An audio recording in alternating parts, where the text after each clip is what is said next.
Well, good afternoon. I'm Johnny Knotts from town Plant City, Florida, just outside of Tampa.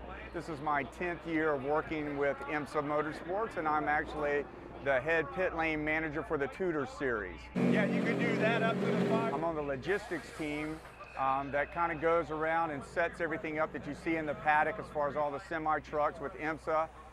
We do truck parking, and then once track days start with cars, I then switch to pit lane, and that becomes my main role. And then after the cars are off a track, then everybody goes home. We stay and tear everything down and transport it to the next event. I will tell you this, we're very blessed because all of us on our pit lane staff are car enthusiasts, and what other better job than to be standing with some of the best sports cars in the world. You know, I have a football and basketball background, but I got a gift years ago to go to the Porsche driving experience, and at that point I thought I was going to be a driver. So after a couple of years of doing that, I realized I wasn't very good. You know, so the next best thing was to go work, you know, on pit lane, and I was offered the opportunity and have not looked back since. Basically, what does a pit lane official do? Because everywhere I go, people ask me, Johnny, what do you do?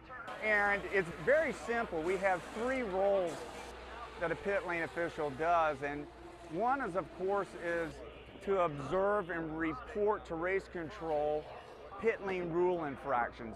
We do have pit lane rules, and like I said, our major job in that is to observe anything that we see. We report, and then we communicate it to race control. The second, and probably sometimes the most interesting aspect, is we're also communications between the race teams and race control. So you can imagine when things are going good for a team, oh, it's all rose garden, so to speak, but if something goes bad, then we have to communicate that message that they're trying to get race control, and that's kind of where it becomes very interesting. And the third aspect that I like to really take pride in is we try our best to provide a safe environment, and that's for crew members, media, photographers, anybody that's down on pit lane. I will say this on pit lane or with any aspect of car racing, and to me, dealing with what makes it so special is the people that are involved. You know, the racing community is a very close, tight-knit family, and to get a chance to just see people that are very happy if they win, you know, even if there's something goes wrong, the low points, but to build relationships. For me personally, that's the high point of my job.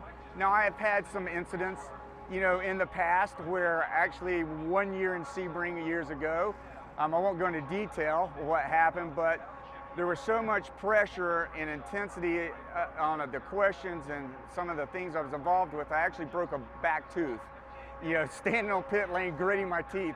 You know, so we're under the gun, but like any other official, whether it's NBA, you know, Major League Baseball, that's a part of the game. You have to make calls, and you trust in yourself, and you know there's pressure going to be along with it.